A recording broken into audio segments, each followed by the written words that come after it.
चित्रा त्रिपाठी, आज तक की एक ब्राह्मणी एंकर ने सरेआम झूठ बोला कि मैं यूके पार्लियामेंट में भाषण दे रही हूं। ये देखिए, ये देखिए, ये चित्रा त्रिपाठी का बड़ा झूठ पकड़ा गया। सोचिए, अगर मैं कहूं कि मैं भारत के संसद में भाषण देकर आया हूं, तो भारत के संसद में 3 जगह हैं जो इंपॉर्टेंट है। एक तो राज्यसभा, लोकसभा या सेंट्रल हॉल।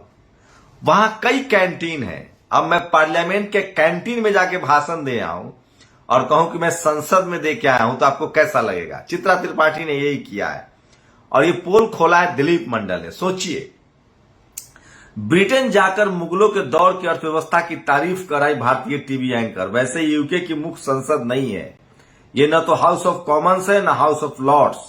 संसद का मतलब ये 2 हॉल ही होता है। वैसे वहां की संसद में 1100 कमरे हैं। मेरे हिसाब से जगह मेंबर्स डाइनिंग रूम है। तो सोचिए, कैंटीन में जहां खाना खाते हैं लोग, सांसद या वहां के कर्मचारी, उसमें जाकर अपना स्पीच दे आई। और उसमें भी पता आपने क्या किया इन्होंने? जो लोग मुसलमानों से नफरत करना आपको सिखाते हैं, मैडम जाके इंग्लैंड में कह रही थी कि जब इंग्लैंड गए तो हमारी अर्थव्यवस्था को लूट लिया। मतलब इंग्लैंड, जब इंग्लैंड के लोग आए थे, ब्रिटिश आए थे, तो वहां मुगलों का शासन था। मतलब मुगलों का जो अर्थव्यवस्था था वो ज्यादा अच्छा था। मैडम को सम्राट अशोक का अर्थव्यवस्था नहीं पता है, घनानंद का अर्थव्यवस्था नहीं पता है। सोचिए, आप कल्पना कीजिए कि ये लोग क्या पढ़ते हैं। जिस समय में सम्राट अशोक का दौर था, घनानंद का दौर था, मौर्य वंश का दौर था, ताले नहीं लगते थे लोग के घर में, सोने का व्यापार होता था। अफगानिस्तान, कंधार, काबुल, ये सब भारत का हिस्सा था सम्राट अशोक का दौर। उसकी चर्चा नहीं है। मुगलों की तारीफ कर रहा है। जिस मुगल से नफरत के नाम पर ये लोग दिन भर जहर बोते हैं, तो कितनी झूठी है चित्रा त्रिपाठी। और ये लोग देखिए महिमा मंडित कितना करता है अपने लोगों का। तो लंदन में बैठे जितने जातिवादी थे, सबका जमावड़ा था और कैंटीन में ये भाषण दे रही हैं। जो वीडियो आपको 2 सेकंड का उन्हीं के पेज से दिखाया है। तो 1100 कमरे हैं। अब मैं कल आपको संसद भवन के कैंटीन में जाकर एक वीडियो बना दूं और बोलूंगा मैं संसद भवन से बोल रहा हूं।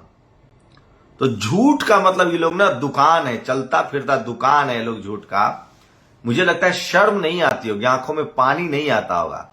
कुछ लोगों ने ऑर्गेनाइज कर दिया और कैंटीन में, मैं रोज पार्लियामेंट कैंटीन में खाना खाने जाता हूं। मेरे मेंबर ऑफ पार्लियामेंट लोग दोस्त हैं, तो कैंटीन में खाना खा लेते हैं, तो मैं क्या बोलूं। दूसरी बड़ी खबर है, ये देखिए, प्रधानमंत्री के रैली की तस्वीर है हिमाचल की। कुर्सियां सारी की सारी खाली और प्रधानमंत्री भाषण दे रहे हैं। ये कोई टीवी अखबार नहीं दिखाएगा। और तीसरी खबर है, सोचिए, जस्टिस यूयू ललित, कुछ दिन पहले वो सितंबर में रिटायर हो जाएंगे। सबसे कम समय रहने वाले जस्टिस यूयू ललित है। इन्होंने SC/ST एक्ट के खिलाफ फैसला दिया था। इन्हीं की पीठ जो है वो इकोनॉमिक वीकर सेक्शन का आरक्षण सुन रही है। जस्टिस यूयू ललित के पिताजी भी जज थे। सुप्रीम कोर्ट में जारी EVS की सुनवाई के बीच यूपी सरकार द्वारा चीफ जस्टिस यूयू ललित के बेटे को, अब इनके बेटे को, जिसको 1 साल भी प्रैक्टिस करते हुए नहीं हुआ है, उसको इन लोगों ने सीनियर वकील वाले पैनल में डाल दिया, जिसको एक हियरिंग का 5 लाख से लेकर 25 लाख रुपए मिलता है। अब इकोनॉमिक वीकर सेक्शन का सुनवाई हो रही है। अब सोचिए, जज साहब के बेटे सुप्रीम कोर्ट में यूपी सरकार का पक्ष रखेंगे। अब समझ लीजिए, दिलीप मंडल इसे कह रहे हैं, चीफ जस्टिस यूयू ललित का लौंडा 2017 में वकालत में उतरा है, अभी खड़ा होना, बोलना, कागज बनाना सीख रहा है। इतने में यूपी सरकार ने इसे वकीलों के सीनियर पैनल में ले लिया।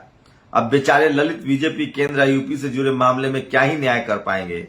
EVS केस का तो गया मानिए। तो सोचिए, सोशल जस्टिस के लेकर दिलीप मंडल कितना रिस्क लेते हैं, कितना लिखते हैं। EVS की सुनवाई के बीच यूपी सरकार द्वारा चीफ जस्टिस यूयू ललित के बेटे को यूपी सरकार का वकील बनाना रिश्वतखोरी है। उसे सरासर पेशी के लाखों रुपए की फीस के अलावा प्रति माह रकम भी देगी।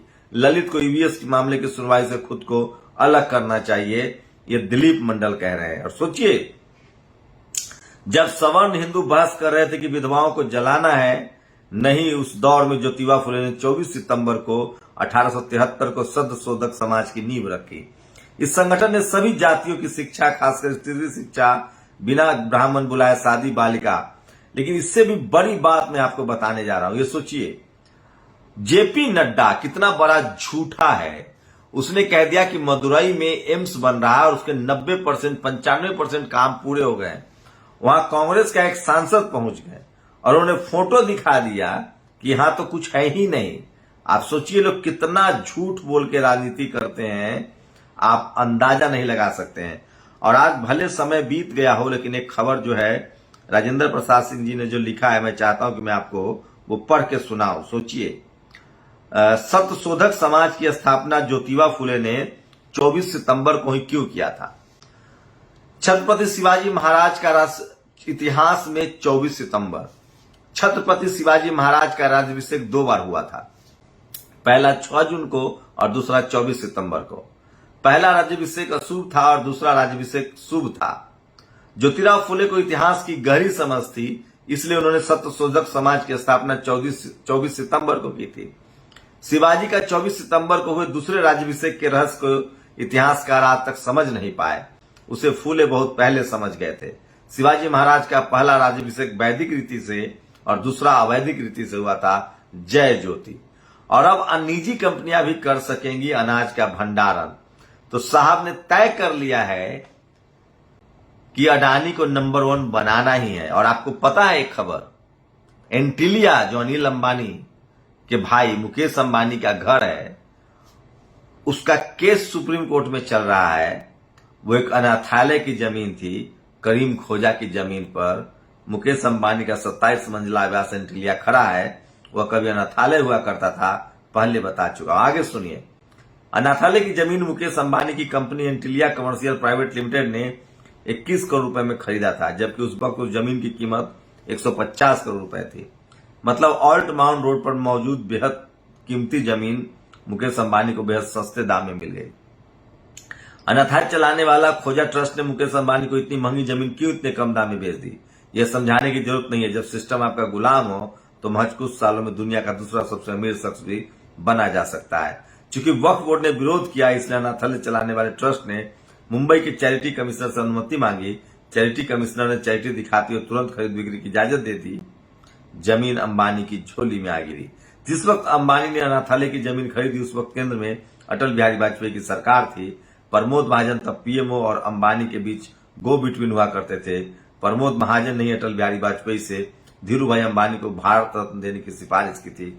बदले में अंबानी ने भारतीय जनता पार्टी को 100 करोड़ का प्रस्ताव दिया था। बाद में चैरिटी कमिश्नर के इस फैसले में कोर्ट को में भी चुनौती दी गई, लेकिन यह बात हाथ से निकल चुकी थी। मामला फिलहाल सुप्रीम कोर्ट की एक स्पेशल बेंच के पास है। इसी मामले में भारत के अटॉर्नी जनरल वेणुगोपाल हाजिर होना चाहते हैं, लेकिन उनको रोका जा रहा है। तो सोचिए, इस देश में आज एक दलित, बीजेपी के दलित नेता के बेटे पर हत्या का आरोप लगा है कि एक उनके रिसेप्शनिस्ट थी, उनसे वेश्यावृत्ति कराने के लिए कहा गया, जो रिपोर्ट्स आ रही है। उसके बाद उन्होंने लड़की की हत्या कर दी। आरोप है, सही भी हो सकता है, आरोप है, लेकिन उसको मारा पीटा गया, पार्टी से निकाल दिया गया, मारा पीटा गया, उसके घर ढा दिए गए, रेस्टोरेंट ढा दिया गया। और वही बिल्किस बानो के हत्यारों को, चूंकि गुजरात में बीजेपी को फायदा होगा और वो ब्राह्मण है, तो उनको बरी कर दिया गया। इसलिए मैं SC ST OBC माइनॉरिटी के लोगों से कहता हूं कि समाज के हितों के लिए लड़ो, नहीं तो जहां भी रहोगे बिना गलती के भी जेल में सड़ा देंगे। और इस तरह के घटना का आरोप सोचिए, उस दोनों को मारा पीटा गया। मैं ये नहीं कह रहा हूं, हो सकता है दोषी होगा, साबित होगा, आरोपी हो, लेकिन क्या आरोप लगने पर आप किसी को सजा दे रहे हैं तो बाकी लोगों को आरोप लगने पर पंचायतें होने लगती है? ये समझना पड़ेगा। आज मैं एक झारखंड के पूर्व शिक्षा मंत्री से बात कर रहा था। जिनको 6 लाख रुपए के लिए दोषी ठहरा दिया गया, जबकि वो 3 बार के विधायक हैं। उनकी सीट चली गई। और तो ये है नियम कानून। सोचिए, बीजेपी का एक शेड्यूल कास्ट नेता उत्तराखंड में, उनका घर ढा दिया गया, उनके बेटे की आज हत्या हो जाती आरोप लगाए उन पर कि उन्होंने एक लड़की की हत्या की है। SC ST OBC माइनॉरिटी के लोगों को सोचना चाहिए, इस देश में आप द्वयम दर्जे के नागरिक हैं। मैं ये नहीं कह रहा हूं, फिर कहेगा मैं डिफेंड नहीं कर रहा हूं, मैं सिर्फ इतना कह रहा हूं कि क्या इसी तरह के फैसले सबके साथ होंगे आरोप लगने पर? तो हाथरस की बेटी पर आरोप लगा था, आरोपियों का घर क्यों नहीं ढाया गया? बिल्किस बानो के रेपिस्टों को क्यों बरी कर दिया गया, जिनको सजा मिल चुकी है और उसे बीजेपी सरकार ने सही ठहराया है? बंगारू लक्ष्मण थे तेलंगाना से और उनको नौकरी से निकाल दिया गया, सजा हो गई थी। ये हालत है इस देश की। देर रात हमने आपको जगाया, इसके लिए बहुत बहुत माफी चाहता हूं, बट आप लोगों से बात करना बहुत जरूरी रहता है। शुक्रिया। नेशनल दस्तक की आपसे गुजारिश है कि अगर इसको बचाना चाहते हैं तो नेशनल दस्तक को सब्सक्राइब करने के लिए रेड कलर के सब्सक्राइब बटन को दबाएं, फिर बेल आइकन की घंटी दबाएं। नेशनल दस्तक को बचाने के लिए बहुत जरूरी है कि हर खबर को शेयर करें, लाइक करें, कमेंट जरूर करें।